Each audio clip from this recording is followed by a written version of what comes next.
সচিবালয়ে আগুনের ঘটনা তদন্তে কাজ শুরু করেছে ৮ সদস্যের তদন্ত কমিটি। ছিল না পর্যাপ্ত অগ্নিসুরক্ষা ব্যবস্থা, রাষ্ট্রীয় সংস্থাগুলোই পদে পদে ভেঙেছে আইন। প্রকল্প বাস্তবায়নকারী সংস্থা আছে, সেই সংস্থার কাছ থেকে যে সমস্ত পেপারস বা যে সমস্ত চুক্তি হয়েছে, এডিবি, ওয়ার্ল্ড ব্যাংক যুক্ত থাকে তাদের সাথে চুক্তি, কন্ট্রাক্টরদের সাথে যে চুক্তি, টেন্ডার ডকুমেন্ট, সো এগুলো সবই কিন্তু এনে নথি সৃজন করা যাবে। এবারও ছাত্রদলের কমিটি নিয়ে বিতর্ক। কয়েকটি কলেজে বিক্ষোভ, প্রতিবাদ, টাকার জোরে অছাত্র বিবাহিতদের পদ দেওয়ার অভিযোগ উড়িয়ে দিলেন সাধারণ সম্পাদক। পাবনার সাঁথিয়ায় দাঁড়িয়ে থাকা নসিমনে ট্রাকের ধাক্কায় ৩ যাত্রী নিহত, প্রাণ হারানো সবাই কৃষি শ্রমিক, যাচ্ছিলেন পেঁয়াজ খেতে কাজ করতে।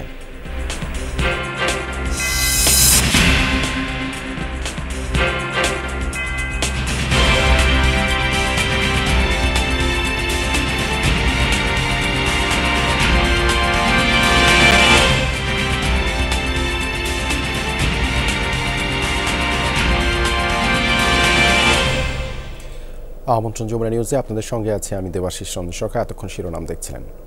সচিবালয়ে আগুনের ঘটনা তদন্তে কাজ শুরু করেছে ৮ সদস্যের তদন্ত কমিটি।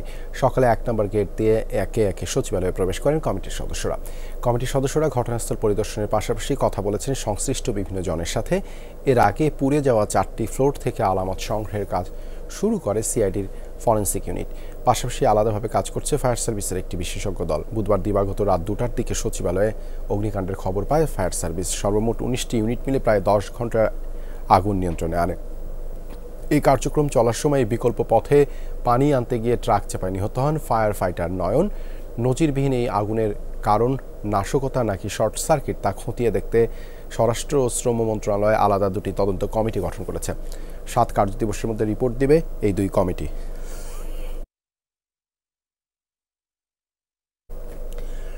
প্রশাসনের কেন্দ্রবিন্দু সচিবালয়ে ছিল না অগ্নিসুরক্ষা ব্যবস্থা, ছিল না স্বয়ংক্রিয় অ্যালার্ম সিস্টেম ও পর্যাপ্ত অগ্নি নির্বাপন সরঞ্জাম।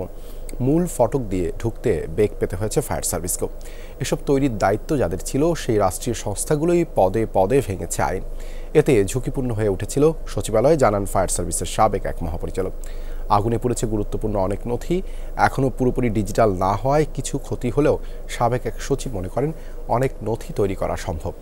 জানান প্রকল্প বা ঠিকাদারদের থেকে দ্রুত সময়ের মধ্যে নথিগুলো সংগ্রহ করেই এমনটা করা সম্ভব। শাকিল হাসানের রিপোর্ট।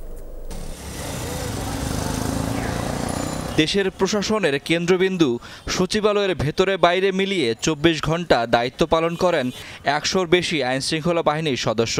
আগুনে পোড়া 7 নম্বর ভবনে আছে 3টি গেট, প্রতি তলায় আছে আলাদা গেট।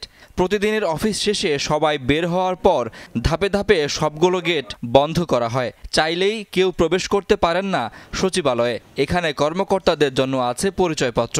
ক্যান্টিন বা খাবারের দোকানে যারা কাজ করেন তাদেরও পাস নিতে হয়। সচিবালয়ে সংবাদ সংগ্রহ করতে যাওয়া সাংবাদিকদেরও নিতে হয় অ্যাক্রেডিটেশন কার্ড। এমনকি দর্শনার্থীদেরও পাস নিয়ে ভেতরে প্রবেশের সুযোগ মেলে।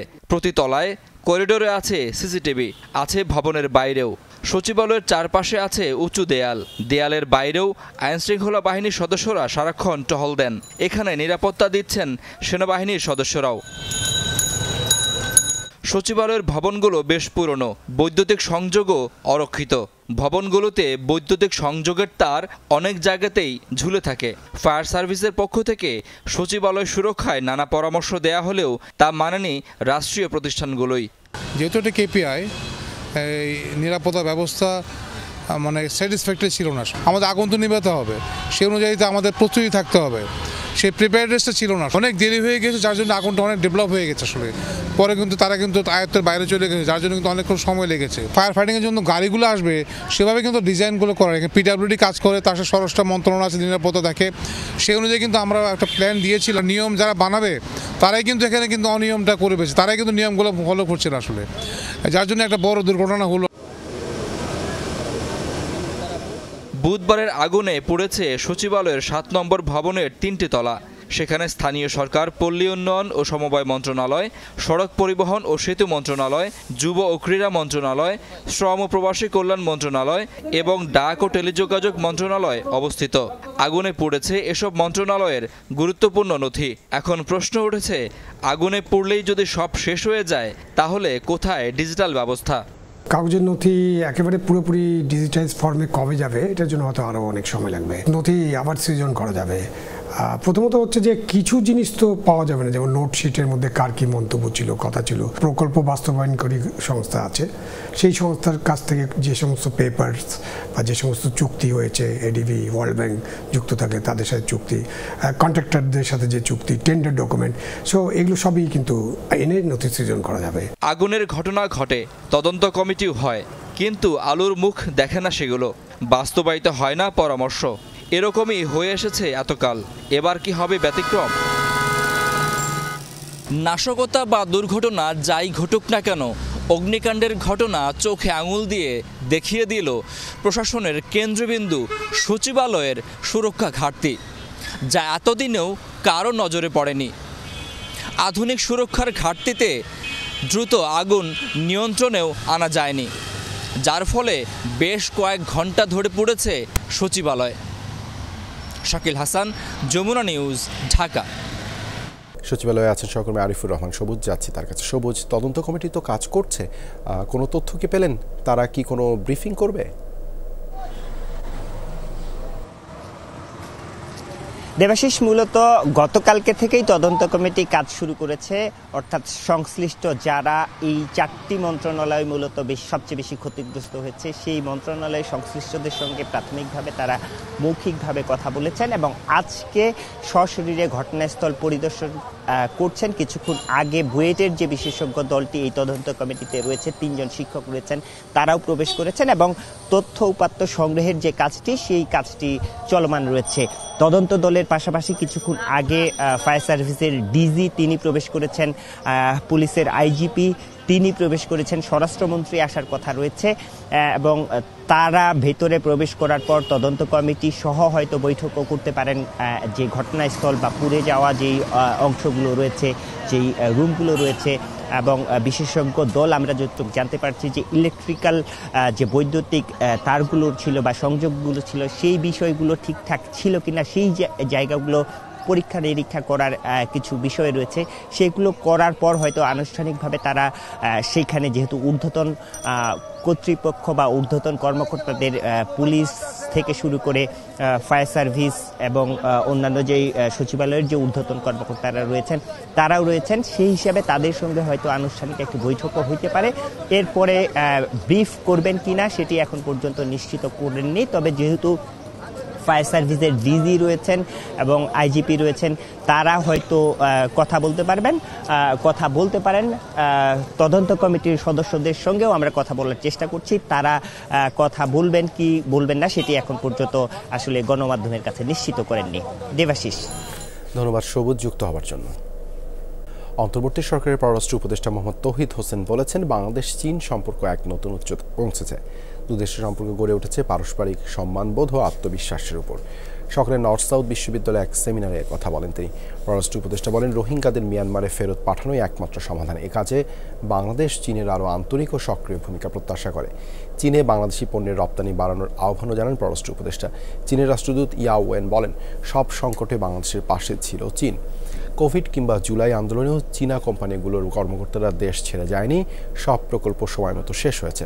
বাংলাদেশ চীন সম্পর্ক আগের মতোই থাকবে বলে জানান রাষ্ট্রদূত ইয়াও when. Let us reaffirm our commitment to fostering a partnership rooted in mutual respect, shared history, and a common vision for the future. Together, we can transform the challenges of today into opportunities for tomorrow.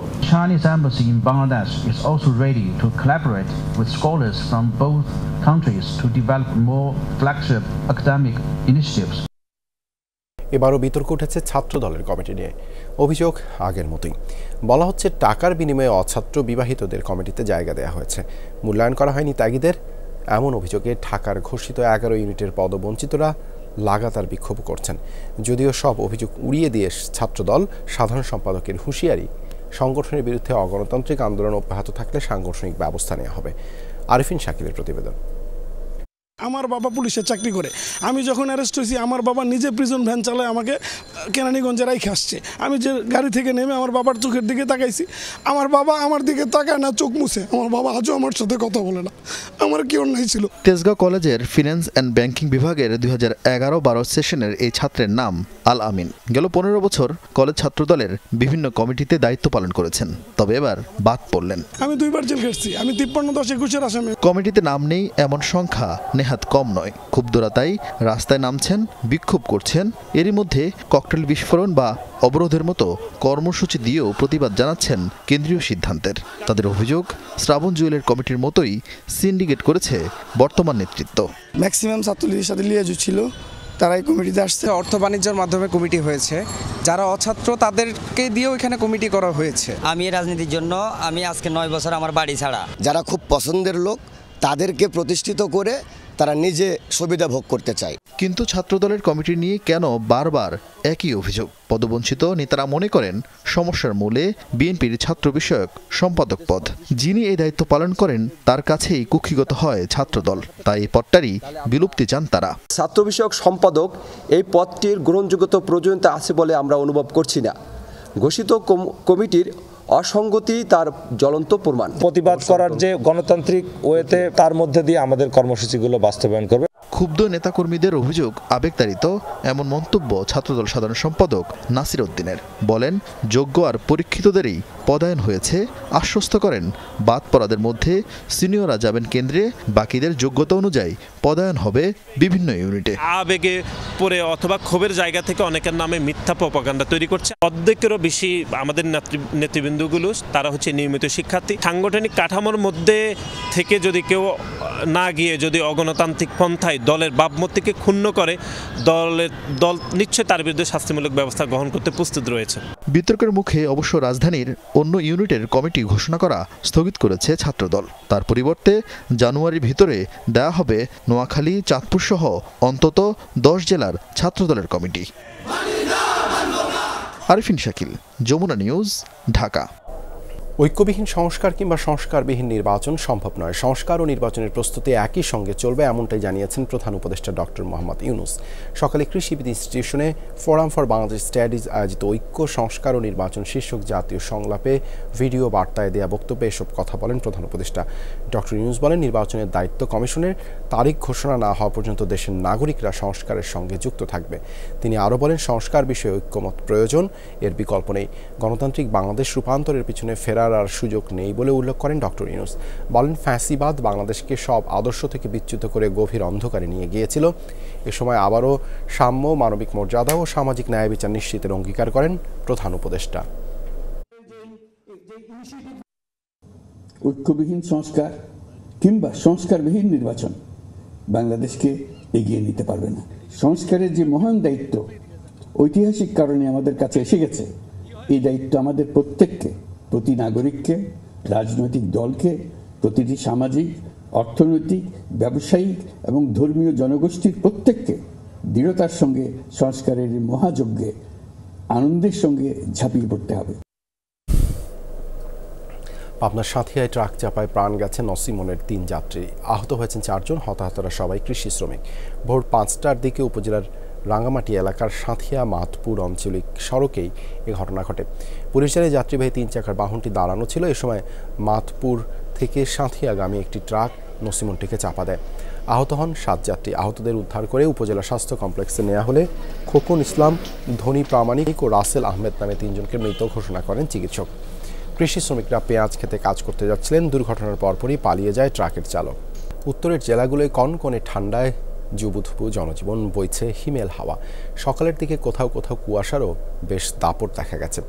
আজ দেশের সর্বনিম্ন তাপমাত্রা record করা হয়েছে পঞ্চগড়ের তেঁতুলিয়ায় 9.5 degree Celsius. গরম কাপড়ের অভাবে ঠান্ডায় বিপাকে হতদরিদ্র মানুষ। বেড়েছে ঠান্ডাজনিত রোগের প্রকোপ। আক্রান্তদের বেশিরভাগই শিশু আর বৃদ্ধ। আবহাওয়া অফিস বলছে, জানুয়ারির শুরুতেই শীতের তীব্রতা আরও বাড়বে।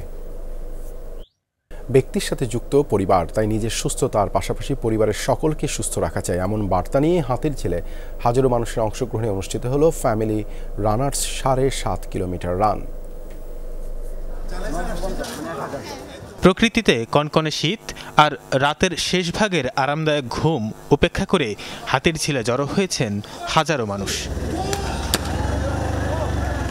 শুধু নিজের নয়, সুস্থতা প্রয়োজন পরিবারের সবার। এই প্রতিপাদ্যকে সামনে রেখে ফ্যামিলি রানার্স মিনি ম্যারাথন, এতে দৌড়েছেন এক ঝাঁক নারী পুরুষ। মিনি ম্যারাথনে অংশগ্রহণ থেকে বাদ পড়েনি পরিবারের ছোট্ট সদস্যটিও। ডিসেম্বর মাসে তরুণ প্রজন্মকে বিজয়ের মাহাত্ম্য সম্পর্কে জানাতেই এ আয়োজন, বলছেন আয়োজকরা। একই সাথে শারীরিক সুস্থতার জন্য দৌড়কে সব দৌড়ে আগে রাখছেন তারা।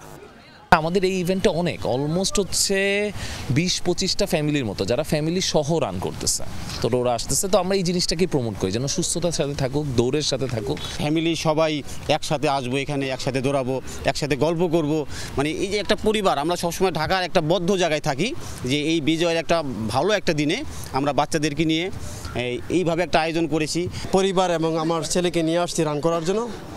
আমি চাই যে বাংলাদেশের সুস্থতার যে আলো সেটা ছড়িয়ে যাক সারা দেশে। দৌড়টা তো সবার জন্য এসেনশিয়াল দরকার, তো শহর জীবনে এটা খুব একটা হয় না, এই জন্য ফ্যামিলি সবাইকে নিয়ে দলে সবাই উদ্বুদ্ধ হলো। পরিবার নিয়ে দৌড়াতে পেরে উৎফুল্ল অংশগ্রহণকারীরা, জানালেন পরিবারের সবাই মিলে গড়ে তুলবেন সুস্থ থাকার অভ্যাস। বাবা মা এবং শিশু সবাই দৌড়াচ্ছে, খুবই ভালো আমার কাছে। আমার নিজের কন্যা আসলে এখনো 5.5 মাত্র, তো আমারও স্বপ্ন আছে যে একদিন ও আমার সাথে এভাবে দৌড়াবে। মজা লেগেছে, অত সহজও লাগেনি আমার 500 মিটার, খুব ভালোই লেগেছে আমার। ফ্যামিলিটা সবাই যদি দৌড়ায়, বাচ্চারা এটা শিখবে এবং ভবিষ্যতে ওদের মধ্যে দৌড়টা চলে আসবে। আর বয়স একটা সংখ্যা মাত্র, আমরা যদি ফিজিক্যাল অ্যাক্টিভিটিসটাকে ঠিক রাখি, খাদ্যাভ্যাস এবং ভালো একটা জীবনযাপন করি, তাহলে 50 কেন 60 থেকেও সুস্থ থাকা যাবে। দৌড়ের মাধ্যমে সম্পূর্ণ শরীরের বডি সুস্থ থাকে, সম্পূর্ণ শরীরের বডি আপনার ব্যায়াম হয়ে যায়। শারীরিক ও মানসিক সুস্থতার জন্য নিজের পাশাপাশি পরিবারের প্রতিটি সদস্যকে সুস্থ রাখা জরুরি, তবেই সুস্থ ও সুন্দর হবে সমাজ, এমনটাই বলছেন সবাই। তানফির সিদ্দিক টিপু, যমুনা নিউজ, ঢাকা। রাশিয়া ইউক্রেনের মধ্যে শান্তি চুক্তির জন্য স্লোভাকিয়ার মধ্যস্থতায় আপত্তি নেই মস্কোর। বৃহস্পতিবার এক সংবাদ সম্মেলনে তথ্য জানিয়েছেন রুশ প্রেসিডেন্ট ভ্লাদিমির পুতিন। জানান, ইউক্রেন যুদ্ধ নিয়ে স্লোভাকিয়া আলোচনা করতে চাইলে তাকে স্বাগত জানায় রাশিয়া। তিনি বলেন, মস্কো কিয়েভ সংঘাত নিয়ে নিরপেক্ষ অবস্থান ইউরোপীয় ইউনিয়ন জোটভুক্ত এই দেশটির, তাই স্লোভাকিয়ার মধ্যস্থতায় আলোচনায় ভরসা করতে পারে পুতিন প্রশাসন। 2023 সালে স্লোভাকিয়ার প্রধানমন্ত্রী নির্বাচিত হন রবার্ট ফিকো। এরপর থেকেই ইউক্রেনকে ইউরোপীয় ইউনিয়নের ঢালাও সহায়তার বিরোধিতা করে আসছেন তিনি।